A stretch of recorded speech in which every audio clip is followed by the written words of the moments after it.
belle-sœur a accusé ma fille d'avoir poussé son fils dans les escaliers et de lui avoir cassé le bras. Mais lorsque les caméras ont montré que c'était faux, elle m'a accusé d'avoir falsifié la vidéo avec l'aide de Trump. Ce qui devait être une simple visite de famille est devenu un cauchemar. Ma fille a été accusée. Ma maison a été surveillée. Et ma belle-sœur, eh bien, elle a créé des cartes, des théories et des listes. Le plus effrayant ? Elle croit encore à tout ça. Je suis une mère de 42 ans avec 2 enfants, une fille de 16 ans et un fils de 13. Je suis mariée depuis 18 ans. Nous vivons dans un quartier tranquille où il ne se passe jamais rien de très dramatique. Du moins, c'est ce que je croyais jusqu'à il y a environ 3 mois. Mon frère, âgé de 45 ans, est marié à sa femme, 39 ans, depuis 15 ans. Ils ont 2 enfants, un garçon de 14 ans et une fille de 11. Ma belle-sœur a toujours aimé attirer l'attention, lors des réunions de famille, elle trouvait sans cesse une urgence médicale ou une crise personnelle qui exigeait que tous les regards soient tournés vers elle. Une fois, elle a dit qu'elle souffrait d'une intoxication alimentaire pendant notre dîner de Thanksgiving, et elle a passé toute la soirée aux toilettes en faisant des bruits étranges et des gémissements. À la fin de la soirée, les invités se moquaient presque de la situation, tant les sons étaient bizarres. Une autre fois, elle a prétendu avoir des douleurs thoraciques pendant la fête d'anniversaire de mon fils et a obligé mon frère à l'emmener à l'hôpital. Les médecins n'ont rien trouvé du tout. Elle a aussi l'habitude de transformer de petits problèmes en véritables catastrophes. Quand son fils a eu un B, une bonne note, mais pas excellente, à un contrôle de mathématiques, elle a appelé l'école pour exiger une réunion avec le directeur. Quand sa fille n'a pas été invitée à l'anniversaire d'une camarade, ma belle-sœur a écrit un long message sur Facebook pour dénoncer l'injustice. Mon frère semble toujours épuisé dans ces situations, mais il ne la confronte jamais. Il s'excuse simplement de son comportement quand elle n'est pas là. Les enfants des 2 familles se sont toujours bien entendus. Ma fille et leur fils ont presque le même âge et partagent les mêmes centres d'intérêt, ils aiment les mêmes musiques et les mêmes films. Quant à mon fils et leur fille, ils jouent souvent aux jeux vidéo ensemble. Pendant les vacances scolaires et les week-ends, il est courant que les cousins passent du temps les uns chez les autres. Il y a environ 3 semaines, leur fils est venu passer l'après-midi chez nous. Cela arrive assez souvent, peut-être 2 fois par mois. Les enfants passent généralement leur temps au sous-sol à jouer à des jeux vidéo ou à regarder des films. Parfois, ils sortent jouer au ballon ou faire du vélo dans notre allée. Ce samedi-là, il est arrivé vers midi. Les enfants ont passé la plus grande partie de la journée à l'intérieur car il pleuvait. Ils ont joué aux jeux vidéo et regardé un film. Vers 3 heures, la pluie s'est arrêtée et ils sont sortis une trentaine de minutes. Ensuite, ils sont revenus à l'intérieur et mon neveu est reparti vers 5 heures, quand mon frère est venu le chercher. Rien ne semblait anormal pendant la visite. Il s'est comporté comme d'habitude, riant, jouant avec mes enfants, prenant des collations dans notre garde-manger. Quand mon frère est arrivé, il a couru vers la voiture et nous a fait signe de la main en partant. Tout était normal. Le soir suivant, vers 8 heures, mon téléphone a sonné. C'était ma belle-sœur, pratiquement en train de crier dans le combiné. Elle a dit que son fils était rentré à la maison avec le bras cassé. Elle affirmait qu'il avait très mal et qu'il ne pouvait plus bouger son bras gauche. Elle exigeait de savoir ce qui s'était passé chez nous. J'étais complètement confuse. Le garçon allait parfaitement bien en quittant ma maison. Je lui ai demandé ce qu'il avait dit sur la manière dont il s'était blessé. Elle m'a répondu qu'il avait raconté que ma fille l'avait poussé dans les escaliers de devant chez nous, et qu'il était tombé lourdement sur le bras. Cela n'avait aucun sens pour moi. L'escalier de devant n'a que 3 marches. Il est large, en béton, et équipé de rampes des 2 côtés. En plus, ma fille n'aurait jamais pu faire ça. Elle est plutôt calme et ne s'est jamais battue physiquement de sa vie. J'ai immédiatement appelé mes enfants au salon pour leur demander ce qui s'était passé pendant la visite de leur cousin. Ils semblaient vraiment surpris. Ma fille a dit qu'ils n'avaient presque pas utilisé l'escalier de devant. Quand ils étaient sortis, ils avaient emprunté la porte de derrière pour aller dans le jardin. Mon fils a confirmé et a ajouté qu'ils avaient joué environ 10 minutes au ballon avant de rentrer. Aucun de mes enfants ne se souvenait d'un incident avec les escaliers, ni de bousculade, ni de signes de blessure chez leur cousin. J'ai rappelé ma belle-sœur et je lui ai expliqué ce que mes enfants m'avaient dit. J'ai suggéré que peut-être son fils s'était blessé après avoir quitté notre maison ou qu'il était déjà blessé et ne s'en était rendu compte qu'après. Parfois, les enfants ne remarquent pas une douleur tant que l'adrénaline ne redescend pas. Ma belle-sœur s'est encore plus mise en colère. Elle m'a accusé d'apprendre à mes enfants à mentir et à se couvrir mutuellement. Elle a dit que son fils n'inventerait jamais une telle histoire et que ma fille avait forcément fait quelque chose. Elle exigeait que je paie les frais médicaux et que je punisse ma fille pendant au moins un mois. J'ai répondu qu'avant de prendre une décision, je devais comprendre ce qui s'était vraiment passé. Elle m'a raccroché au nez. Le lendemain matin, elle m'a rappelé. Cette fois, elle disait d'avoir emmené son fils aux urgences et que la radio avait montré une fracture de l'avant-bras gauche. Elle exigeait que j'admette que ma fille l'avait poussé et que je prenne en charge les frais médicaux. J'ai demandé à parler directement à mon neveu, mais elle a répondu qu'il était trop choqué et traumatisé pour en discuter. Elle affirmait aussi que mon frère était d'accord avec elle, ma fille était coupable, et notre famille devait payer. Cet après-midi-là, j'ai décidé de vérifier les enregistrements de nos caméras de sécurité. Nous avons des caméras couvrant la porte d'entrée, l'arrière et l'allée. Nous les avons installées il y a 2 ans après que des colis aient été volés sur notre Porsche. Les caméras enregistrent en continu et conservent les images pendant 30 jours. J'ai passé 1 heure à analyser les enregistrements du jour de la visite. La caméra montrait mon neveu arrivant à midi et entrant par la porte d'entrée. À 15h15, les 4 enfants sortaient par la porte de derrière et passaient 28 minutes dans le jardin. La vidéo les montrait en train de jouer au ballon, assis sur la terrasse en train de discuter, et à un moment, mon fils et mon neveu couraient autour de la maison. Pendant cette course, mon neveu ne montrait aucun signe de douleur ou de blessure. À 15h43, il rentrait par la porte de derrière. À 17h02, mon neveu ressortait par la porte d'entrée avec mon frère. La caméra montrait clairement qu'il allait bien et qu'il faisait signe de la main avec son bras gauche en partant. Il n'y avait absolument aucune image de quelqu'un utilisant l'escalier de devant pendant la visite, en dehors de l'arrivée et du départ. Aucune poussée, aucune chute, aucun signe de blessure. Le plus important, la vidéo montrait mon neveu utilisant ses 2 bras normalement tout au long de la visite, y compris au moment de dire au revoir.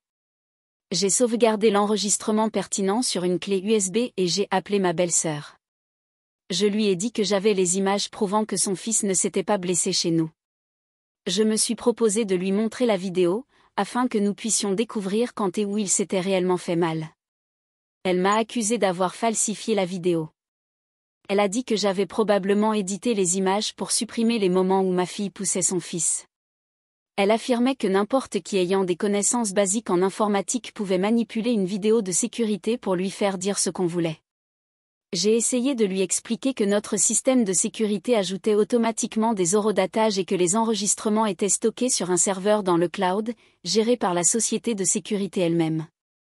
J'ai proposé que l'entreprise envoie directement la vidéo sans aucune modification, ou qu'une personne neutre analyse les fichiers afin de confirmer qu'ils n'avaient pas été altérés.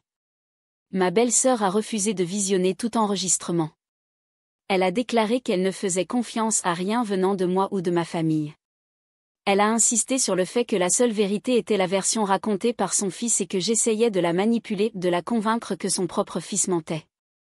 La conversation s'est terminée par une menace. Elle m'a dit qu'elle prendrait des mesures légales contre ma famille.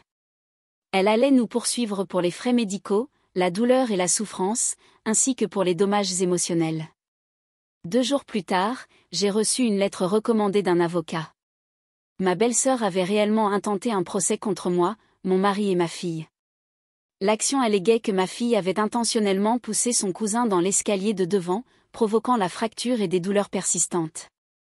Elle exigeait le paiement des frais médicaux, des coûts de kinésithérapie et une indemnisation pour souffrance émotionnelle. J'ai immédiatement contacté un avocat et lui ai remis les enregistrements des caméras de sécurité. Il a examiné tout le matériel et m'a rassuré en disant qu'il s'occuperait de tout. La vidéo démontait complètement chacune des accusations de la plainte. Il m'a expliqué qu'il déposerait une requête en rejet immédiat, et que l'affaire serait probablement classée sans suite. En 1 semaine, l'avocat de ma belle-sœur a retiré la plainte. Mon avocat m'a expliqué qu'après avoir visionné les images, son propre avocat lui avait conseillé que l'affaire n'avait absolument aucun fondement juridique et ne pouvait pas continuer.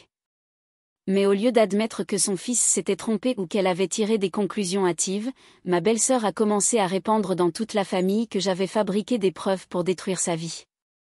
Elle affirmait aussi que j'avais retourné son fils contre sa propre mère, en le convainquant de changer sa version de l'histoire.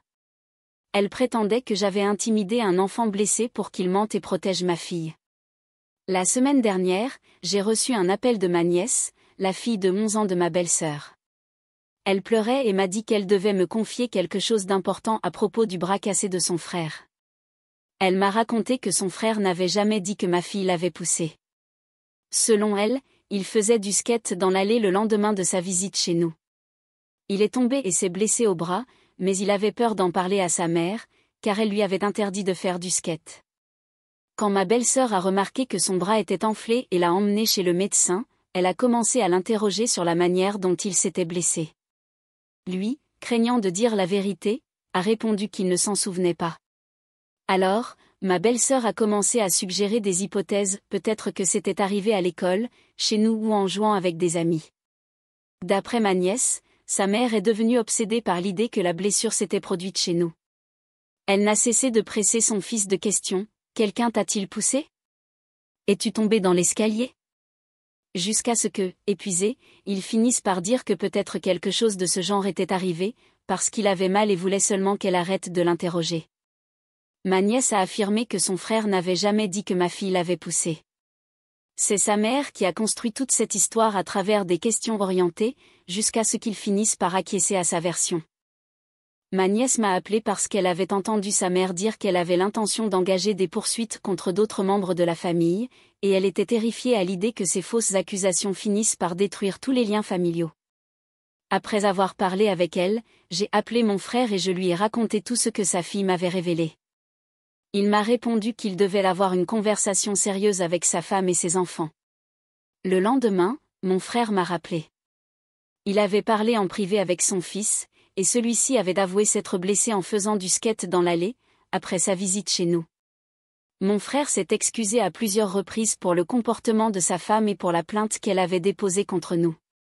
Il a ajouté qu'il insisterait pour qu'elle consulte un professionnel, à cause de sa tendance à créer des drames et à lancer de fausses accusations.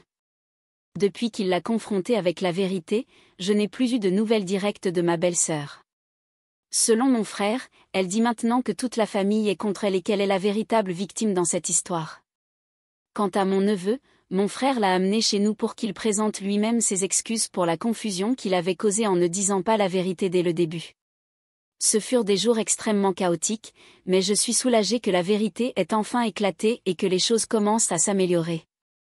Je suis également heureuse que ma belle-sœur doive recevoir de l'aide professionnelle, elle en a vraiment besoin. Mise à jour 1. Il y a 2 semaines, mon frère m'a appelé. Il a dit que ma belle-sœur avait refusé son exigence de consulter un psychologue. Au lieu de cela, elle a commencé à affirmer que mon frère aussi était manipulé par moi, et qu'il n'était plus une personne digne de confiance. Elle a donc quitté la maison et est allée vivre chez sa sœur, dans une autre ville. Elle a emmené sa fille avec elle, mais a laissé son fils à mon frère. D'après lui, elle avait déclaré que son fils était complètement endoctriné par notre famille et qu'elle ne pouvait plus lui faire confiance. Mon frère essayait de régler les démarches de garde et de comprendre comment aider ses enfants à faire face au comportement instable de leur mère. Il m'a raconté que son fils, en réalité, était soulagé qu'elle soit partie de la maison. Ma belle-sœur disait à sa fille que son père et son frère avaient été manipulés contre elle par des influences maléfiques extérieures, c'est-à-dire par moi et ma famille. 3 jours après cet appel, quelque chose d'encore plus grave s'est produit. Ma belle-sœur est apparue à l'école de ma fille, pendant l'heure du déjeuner. Elle a réussi à entrer dans le bâtiment et est allée jusqu'à la cafétéria, où elle a trouvé ma fille assise avec ses amis. Selon ma fille et ses camarades qui ont assisté à la scène, ma belle-sœur a commencé à l'accuser à voix haute d'avoir menti au sujet de la blessure de son cousin.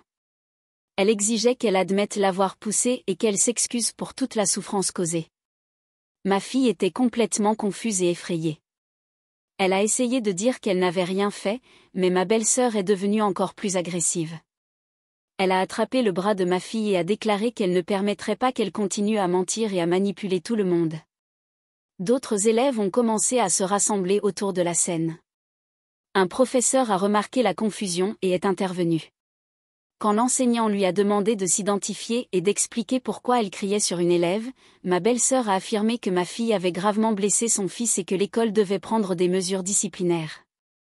Le professeur l'a conduite jusqu'au bureau du directeur, tandis qu'un autre membre du personnel restait auprès de ma fille. Le directeur m'a appelé immédiatement et je me suis précipitée à l'école.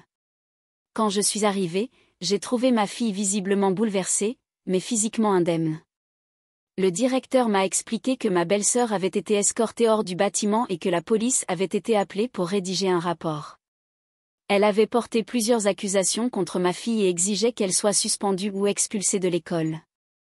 J'ai remis au directeur des copies de la vidéo des caméras de surveillance, qui démontaient complètement les accusations initiales. J'ai également donné les coordonnées de mon frère pour confirmer que ma belle-sœur n'agissait pas avec le soutien de sa propre famille. Le directeur m'a assuré que ma fille ne subirait aucune sanction disciplinaire et que ma belle-sœur était officiellement interdite de retour dans l'établissement. Ce soir-là, mon frère est venu chez nous pour s'excuser et voir comment allait ma fille. Il m'a raconté que sa femme l'avait appelé après l'incident, affirmant qu'elle avait seulement voulu avoir une conversation raisonnable avec ma fille au sujet de la responsabilité. Mon frère a dit que si elle continuait à nous harceler, il soutiendrait toute action légale que nous déciderions d'engager. Il était déjà en contact avec un avocat spécialisé en divorce et prévoyait de demander la garde exclusive des 2 enfants. Il m'a confié qu'il ne pouvait plus lui faire confiance pour prendre des décisions rationnelles concernant le bien-être des enfants. 2 jours après l'incident à l'école, j'ai remarqué une voiture garée devant notre maison. Elle était là le matin, quand je suis partie travailler, et encore là à mon retour. Le lendemain, la même voiture, au même endroit. Le 3e jour, j'ai appelé la police et signalé que nous étions suivis. Les policiers sont allés parler à la conductrice. C'était ma belle-sœur, probablement avec une voiture de location. Mais l'incident qui m'a finalement convaincu que ma belle-sœur était devenue dangereuse est arrivé vendredi dernier. J'étais au supermarché quand j'ai remarqué qu'elle me suivait dans les allées. Au début, j'ai cru à une coïncidence. Mais peu importait où j'allais, elle restait à environ 6 mètres derrière moi. Quand je suis arrivée aux caisses, elle s'est placée juste derrière moi dans la file. Elle n'avait aucun achat, seulement un paquet de chewing-gum. Pendant que je payais, elle a commencé à parler à voix haute. Les autres clients se sont mis à regarder. Elle n'arrêtait pas de se plaindre des gens qui falsifient des preuves. Je suis sortie du supermarché aussi vite que possible. Elle m'a suivie jusque sur le parking, en criant encore. Je suis montée dans ma voiture, j'ai verrouillé les portes et j'ai appelé immédiatement mon frère. Je lui ai raconté ce qui s'était passé. Il a appelé sa belle-sœur, la sœur de ma belle-sœur, et a promis de lui faire comprendre que cela devait cesser. 1 heure plus tard, mon frère m'a rappelé. Il avait parlé avec sa belle-sœur, qui lui avait confié que ma belle-sœur montrait des comportements de plus en plus paranoïaques. Elle passait ses nuits à chercher des moyens de prouver que des vidéos de surveillance pouvaient être manipulées et remplissait des cahiers entiers de plans pour dévoiler mon soi-disant complot de mensonges.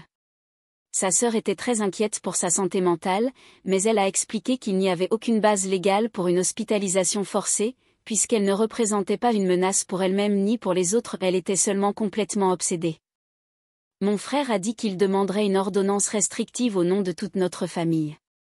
Il ne pouvait pas permettre que son obsession continue à mettre mes enfants en danger. J'ai été d'accord. L'audience pour l'ordonnance restrictive a été fixée à la semaine suivante.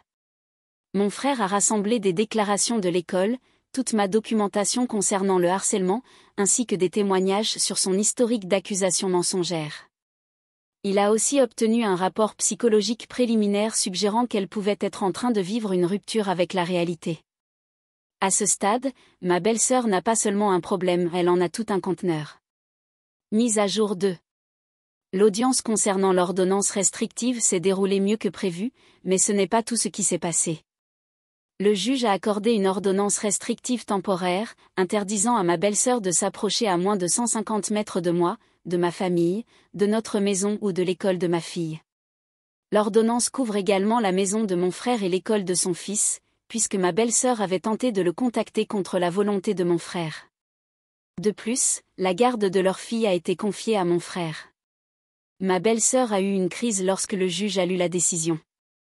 Elle a déclaré que le système judiciaire était corrompu et que mon frère avait été manipulé pour trahir sa propre femme. Elle a affirmé que je n'avais pas seulement falsifié les vidéos, mais aussi manipulé la mémoire de son fils sur la façon dont il s'était blessé.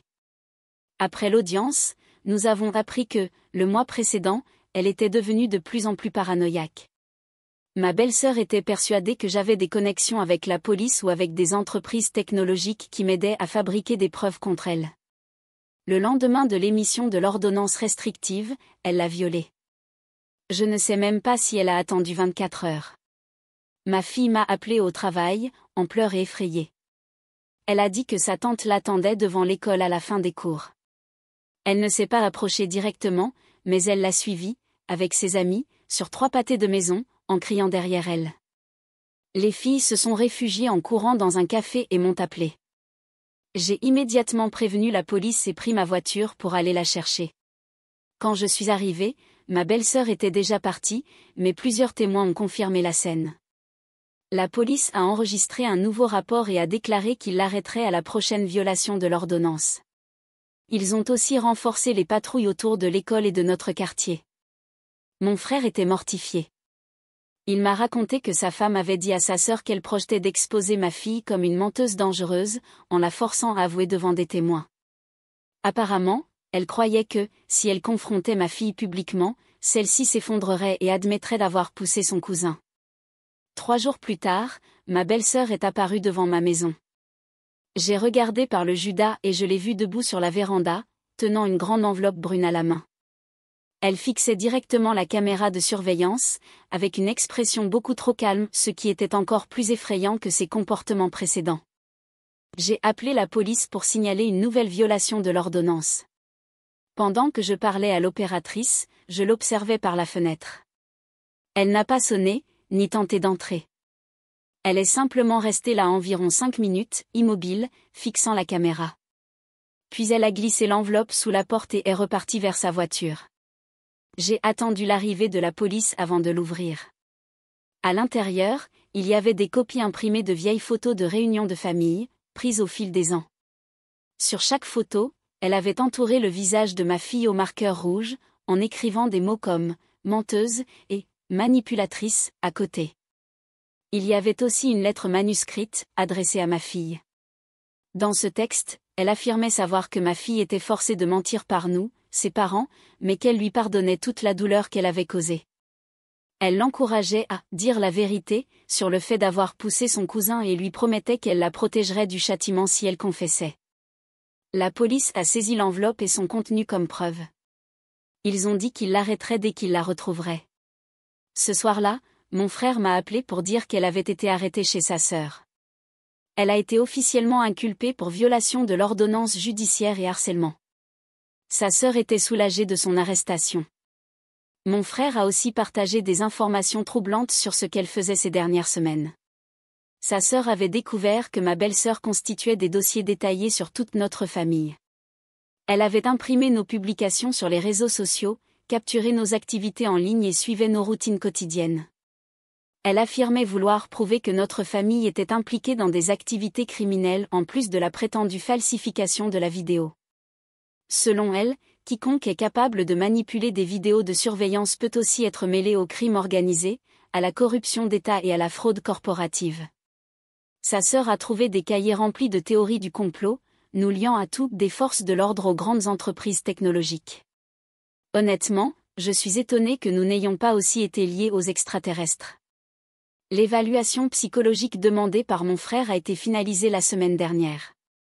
Le rapport recommandait un traitement psychiatrique immédiat et l'usage de médicaments sous contrôle. Elle a été libérée sous caution, avec des conditions sévères, interdiction totale de tout contact avec notre famille, obligation de se soumettre à des évaluations psychiatriques régulières, restitution de son permis de conduire et placement sous supervision chez sa sœur. Mon frère a déjà entamé une procédure de divorce et demande désormais la garde exclusive et permanente de leurs 2 enfants. Mon frère a dit que l'évaluation psychiatrique et les arrestations récentes constituaient des bases solides pour maintenir les enfants éloignés d'elle jusqu'à ce qu'elles reçoivent un traitement approprié. Ma fille a été très bouleversée, surtout à cause de la lettre qui lui était directement adressée. L'audience finale pour l'ordonnance restrictive permanente est fixée au mois prochain. Mon frère témoignera. Le procureur chargé des accusations criminelles présentera également les détails concernant les violations de l'ordonnance temporaire. L'avocat de mon frère estime que le tribunal exigera que ma belle-sœur suive un traitement psychiatrique intensif avant même de pouvoir envisager le moindre contact, même supervisé, avec ses enfants. Il est probable que l'ordonnance restrictive qui protège ma famille soit prolongée pour plusieurs années. Ce n'est pas que ma belle-sœur n'était pas déjà déséquilibrée auparavant, mais c'était ce genre de déséquilibre qu'on retrouve dans presque toutes les grandes familles. Il y a toujours quelqu'un comme ça. Mais maintenant, on a l'impression que le seul neurone qui empêchait tout de s'effondrer et de la transformer en tueuse en série a tout simplement abandonné. Mise à jour 3. 2 semaines après ma dernière mise à jour, la sœur de ma belle-sœur a appelé mon frère, paniquée. Ma belle-sœur avait disparu au milieu de la nuit, emportant la voiture de sa sœur et laissant un mot disant qu'elle allait rendre justice pour sa famille. Mon frère a immédiatement appelé la police et moi aussi. Un tel mot, venant de quelqu'un avec un passé aussi instable, pouvait signifier beaucoup de choses, et rien de bon. Nous avons passé les 12 heures suivantes dans une angoisse totale, sans savoir où elle se trouvait ni ce qu'elle pouvait être en train de préparer. La police a lancé un avis de recherche et renforcé la surveillance autour de notre maison et des écoles des enfants. Elle a été retrouvée 18 heures plus tard, garée dans la cour de l'école de ma fille. Elle dormait dans la voiture et avait rempli plusieurs cahiers avec des plans détaillés pour confronter ma fille dès le début des cours ce matin-là. Lorsque les policiers se sont approchés du véhicule, ils ont découvert qu'elle avait rassemblé divers documents, qu'elle considérait apparemment comme des preuves de la culpabilité de ma fille. Il y avait des impressions d'articles médicaux sur les fractures du bras, des photos des radiographies de son fils, ainsi que des témoignages manuscrits qu'elle affirmait provenir de témoins du supposé comportement violent de ma fille. La police a également découvert qu'elle enquêtait sur l'emploi du temps quotidien de ma fille, les noms des professeurs, les protocoles de sécurité de l'école. Elle avait même dessiné des plans du bâtiment scolaire, en marquant des endroits précis où elle projetait d'acculer ma fille pour ce qu'elle appelait son « affrontement final ». Elle a de nouveau été arrêtée et inculpée de nouveaux délits pour harcèlement et violation des conditions de sa libération sous caution. L'expert psychiatrique qui l'a examinée après cet incident a conclu qu'elle représentait un danger concret pour notre famille et a recommandé son internement psychiatrique immédiat et involontaire. L'audience concernant son hospitalisation a eu lieu une semaine plus tard. Le juge a ordonné qu'elle soit internée dans un hôpital psychiatrique d'État pour une durée minimale de 6 mois, avec possibilité de prolongation si elle continuait à représenter un danger. Mise à jour finale. Mon frère a commencé à fréquenter une professeure de l'école de son fils. Cela est arrivé environ 1 mois après la finalisation du divorce. Les procédures judiciaires contre ma belle-sœur sont désormais closes. Elle a plaidé coupable aux accusations de harcèlement et de persécution, et elle fera face à des sanctions supplémentaires si elle viole à nouveau l'ordonnance restrictive après sa libération. L'ordonnance restrictive a été prolongée de 5 ans et protège désormais officiellement tous les membres de ma famille. Nous avons repris notre routine normale bien que nous soyons plus vigilants à ce qui nous entoure. Ma fille va bien, tant sur le plan scolaire que social. Mon fils a été moins affecté, mais il a lui aussi appris à être conscient de sa sécurité personnelle. Mon frère garde un contact régulier avec nous et nous inclut dans des activités avec ses enfants. Malgré tout ce qu'ils ont vécu, les enfants conservent un lien fort à la fois comme cousins et comme survivants d'une épreuve difficile, mais surmontée. Ma belle-sœur est toujours hospitalisée en psychiatrie, sans date de sortie prévue. Mon frère reçoit des mises à jour mensuelles sur ses progrès, mais les médecins ont indiqué que ses idées délirantes à propos de notre famille résistaient encore aux médicaments et à la thérapie. Elle croit toujours que nous faisons partie d'un complot contre elle, ce qui rend très improbable une libération dans un avenir proche. La vérité, c'est que cela apporte un certain soulagement, car cela évite que nous ayons de nouveaux affrontements avec elle. La seule chose qui nous effraie encore est la possibilité qu'elle soit relâchée avant d'être réellement stabilisée. Dernière nouvelle après ma mise à jour. Elle reste hospitalisée et les chances qu'elle soit libérée prochainement sont pratiquement nulles. Au cours de ces derniers mois, elle a formulé de multiples accusations absurdes contre nous tous, y compris contre son ex-mari. Elle a déjà prétendu que nous voulions sacrifier nos propres enfants lors d'un rituel satanique, et que mon frère cherchait à livrer les siens à un réseau de trafic d'êtres humains. Une partie de moi éprouve de la peine pour elle. Parce que son esprit s'est clairement brisé de façon irréversible pour en arriver là. Mais, honnêtement, elle a toujours eu une imagination très active. Commentaire Madame Reddit. Cette histoire est à la fois terrifiante et profondément triste. Terrifiante, parce qu'elle montre jusqu'où une personne peut aller lorsque son esprit rompt totalement avec la réalité en harcelant sa propre famille, en inventant des complots et en ciblant une adolescente innocente comme si elle était coupable de tout. Triste, car derrière ce chaos, il y a une femme dont la vie a été engloutie par sa paranoïa. Ce qui m'impressionne le plus, c'est la résilience de la narratrice et de sa famille. Ils ont affronté de fausses accusations, des procès, du harcèlement et même des confrontations publiques. Pourtant, ils ont gardé leur sang-froid, cherché l'aide de la justice, protégé les enfants et refusé de céder à la haine. Cela démontre une force remarquable. Au final, il y a un certain soulagement, la justice a fait son travail, les enfants sont en sécurité et la narratrice a retrouvé une forme de tranquillité. Mais cette histoire laisse aussi une réflexion. Un trouble mental non traité peut devenir une force destructrice non seulement pour la personne atteinte, mais pour tout son entourage.